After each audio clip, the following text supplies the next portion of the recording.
You wake up exhausted, not the kind of exhaustion sleep can fix, not the kind coffee can touch. This is deeper. Your body feels heavy before the day even begins. Your chest already carries tension before a single problem appears. Your mind starts scanning immediately. Who's upset with you? What could go wrong today? What did you forget? What disaster is waiting quietly around the corner?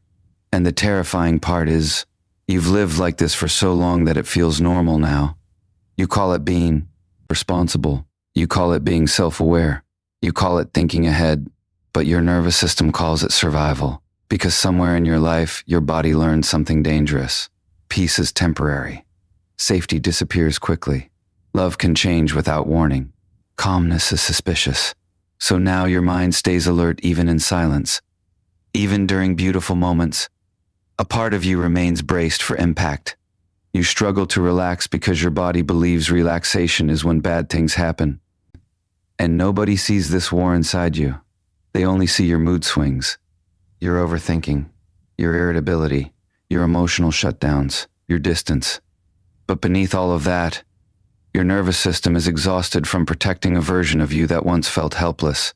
Read that again. Your anxiety is not random weakness. It is protection that overstayed its welcome. Your body is trying to save you, even when there is nothing left to survive. That's why healing feels so difficult for you. Because you are not just fighting thoughts. You are fighting patterns your body memorized years ago.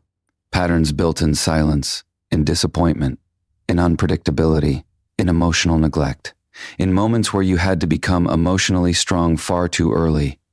And now, your body reacts to stress before your conscious mind even understands what's happening.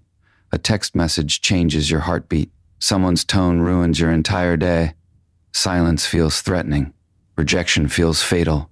Not because you are dramatic, because your nervous system remembers what your mouth never fully explained. The body remembers. Always. It remembers every moment you felt unsafe expressing emotion. Every moment you had to suppress fear to survive. Every moment you swallowed pain because nobody was coming to comfort you. And over time, your body adapted. It became hyper-alert, hypersensitive, hyper-defensive. You learned to read energy before words. You learned to detect emotional danger instantly. You learned to prepare for abandonment before it arrived. But survival adaptation has a tragic side effect. Eventually, you stop living in the present. You live in anticipation. Anticipation of rejection. Anticipation of conflict. Anticipation of loss. Anticipation of pain. Your nervous system never fully lands. It hovers, constantly waiting. And this is why even rest feels uncomfortable for you. Because stillness forces you to meet everything you've been outrunning internally. The grief, the fear, the loneliness, the emotional fatigue. So instead you stay busy, distracted, overstimulated. Anything to avoid hearing what your soul has been whispering underneath the noise. You are tired of surviving, not physically, spiritually. You are tired of preparing for pain that has not happened yet. Tired of carrying emotional armor everywhere you go. Tired of pretending you're okay because vulnerability once felt dangerous. And maybe this is the moment where something changes, not through another motivational quote, not through forcing positivity, not through pretending your pain never existed, but through understanding one life-altering truth. Your nervous system is not your enemy. It is a frightened guardian that never learned the war was over. And healing begins the moment you stop attacking yourself for struggling and start teaching your body what safety actually feels like. Slowly, patiently, one small moment at a time. Look at how you move through your life. Fast mornings, fast conversations, fast eating, fast thinking. Even your rest is rushed. You scroll while watching something. You think while pretending to listen. You answer messages while your mind fights imaginary future disasters. Your body never truly lands anywhere. And you think this is productivity. You think this is ambition. You think this is just modern life. But beneath the surface, something much darker is happening. You are running. Not always physically, emotionally, internally.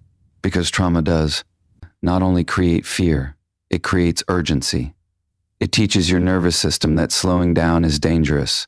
When your body spent years preparing for emotional chaos, stillness begins to feel unfamiliar, and unfamiliar feels unsafe. So now you rush through moments that were meant to be experienced. You drink your coffee without tasting it. You walk without noticing the sky. You eat while your jaw stays tense. You breathe shallowly like your body expects an eruption. And every time you move through life like this, your nervous system receives a silent message. We are still in danger. This is the tragedy of survival mode. Even after the painful chapter ends, your body continues acting like the threat is still alive. Your nervous system does not understand time the way your mind does. It understands repetition. And when your days are filled with rushing, tension, overstimulation, and emotional pressure, your body assumes the emergency never ended. That's why peace feels uncomfortable too. You sometimes. Silence feels suspicious. Rest feels unearned. Calmness feels temporary. You sit down to relax, and suddenly your thoughts become louder. You finally have a free moment, and anxiety enters the room, because your body became addicted to motion. Not joy, not purpose. Motion. Constant movement became your distraction from unresolved pain. And now you don't know how to exist without urgency living inside your chest. But healing begins with something deceptively simple. You must stop rushing your own existence. Not forever, not perfectly, just intentionally. Once a day, slow one moment down, only one. Wash your hands slowly. Drink water slowly. Open a door slowly. Walk to your car without reaching for your phone.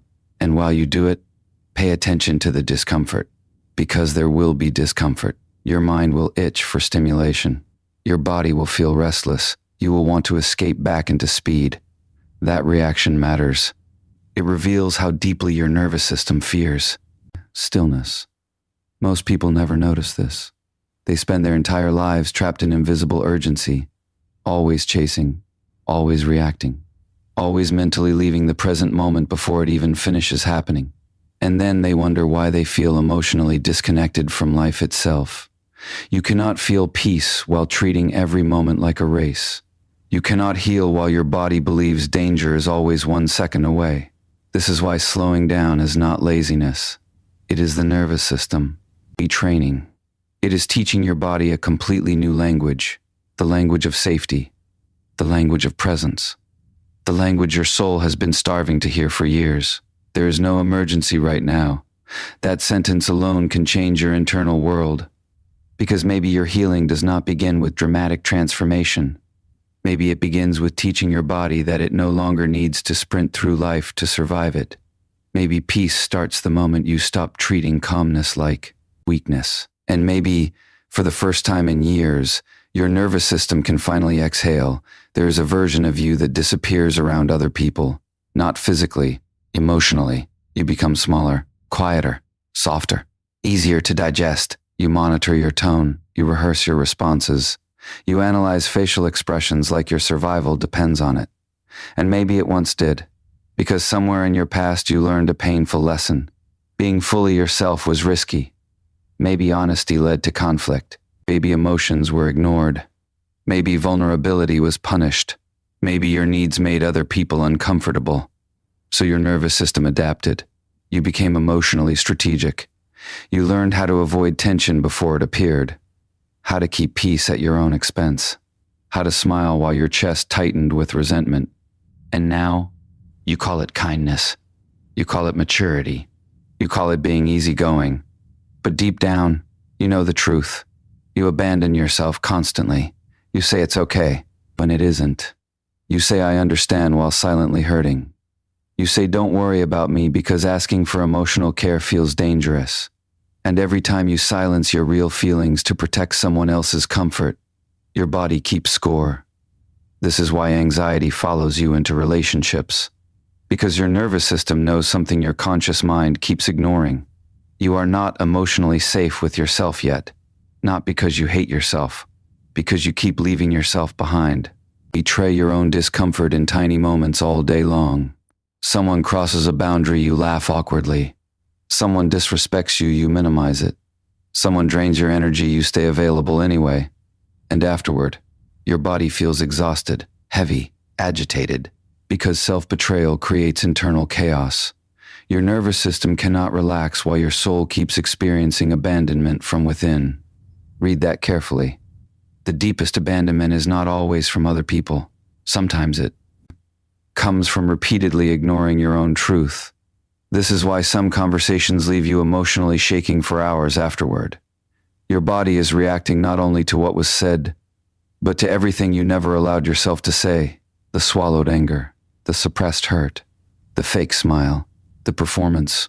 And over time, this creates emotional fragmentation. One part of you wants connection. Another part fears disappearing inside it. So you oscillate between craving closeness and emotionally withdrawing from it. You want love, but you fear the cost of losing yourself again. That fear lives inside your nervous system now. Which is why this micro-habit matters more than you realize.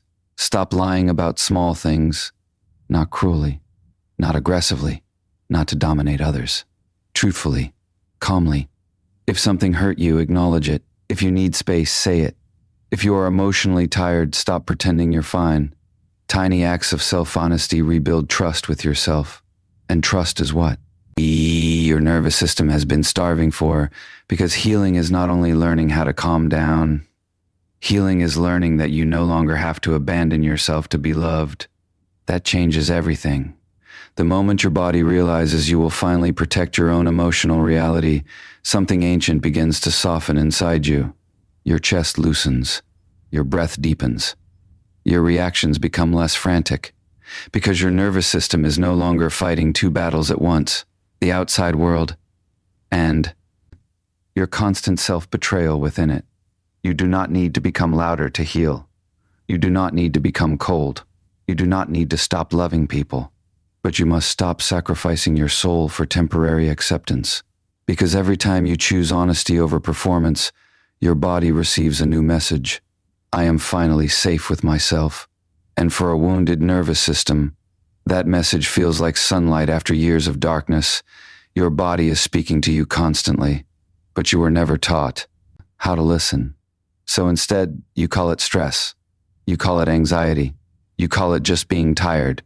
Meanwhile, your nervous system is screaming through symptoms: the tight jaw, the clenched stomach, the restless sleep, the sudden exhaustion after simple conversations, the racing heartbeat during moments that seem harmless to everyone else. Your body remembers what your mind tried to bury. That is the terrifying thing about emotional pain. It does not disappear just because you stop thinking about it. It relocates into the muscles, into the breath, into the posture, into the nervous system. You can convince your mind that you're okay. Your body will tell the truth anyway. Because trauma is not only a memory, it is a physical state, a constant preparation for impact.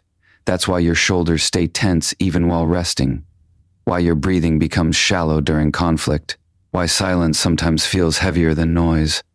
Your body has been living in defense mode for so long, it no longer knows the difference between discomfort and danger. And slowly, you became disconnected from yourself. You stopped noticing your own exhaustion, stopped noticing your emotional overload, stopped noticing how often your body was begging for safety instead of pressure. Most people only listen to their bodies when they collapse. But healing begins earlier than that.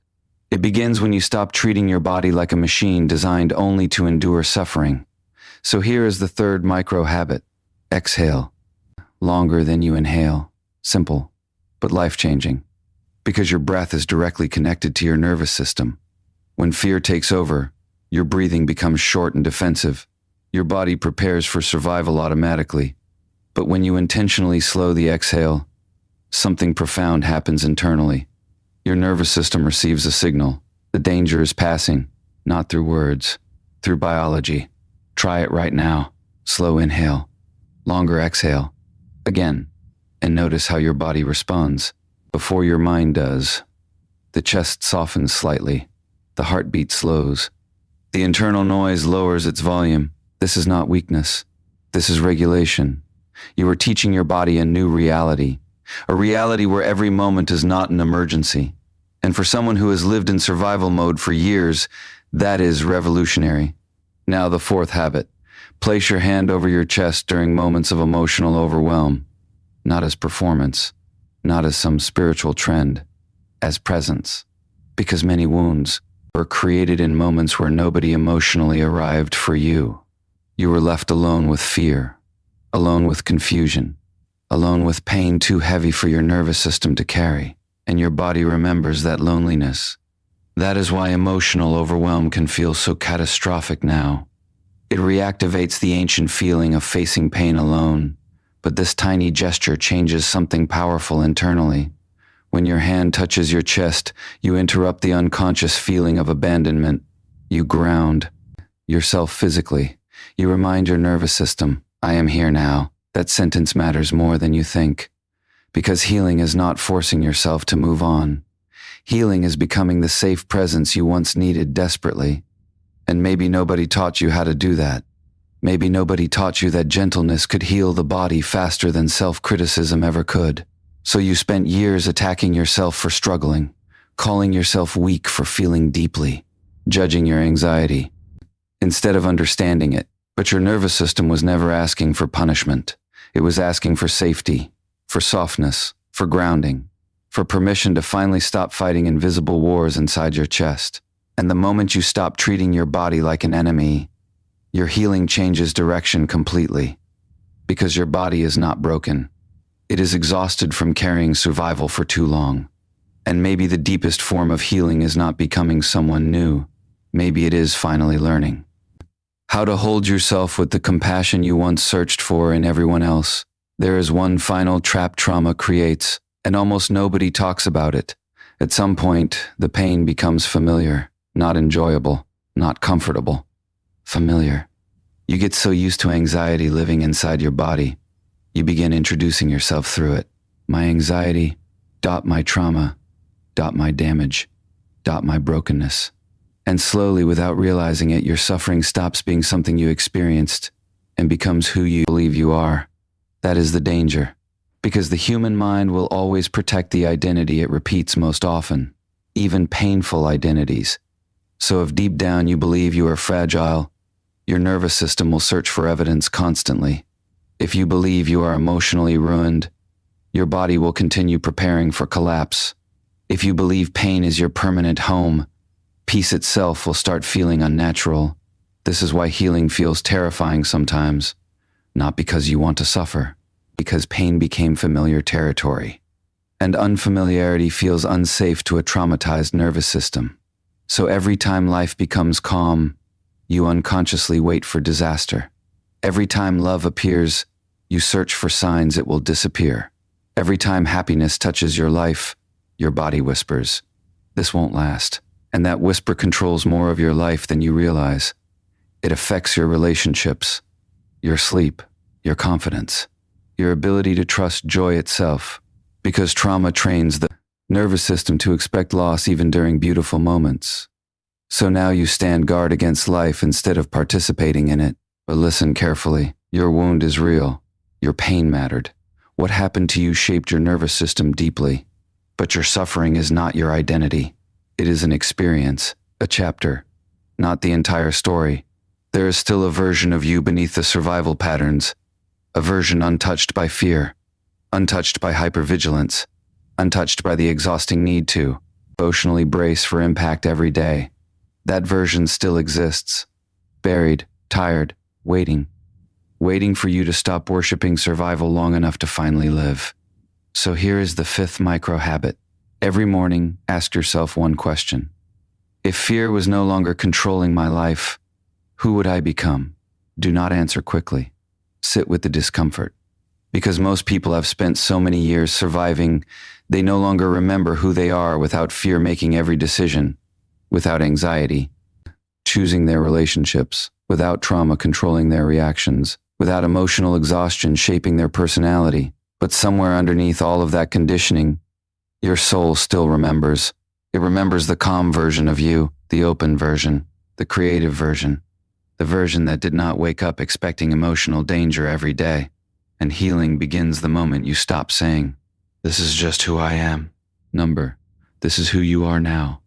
There is a difference, a massive difference, because identities can imprison people for decades. But awareness breaks the prison open.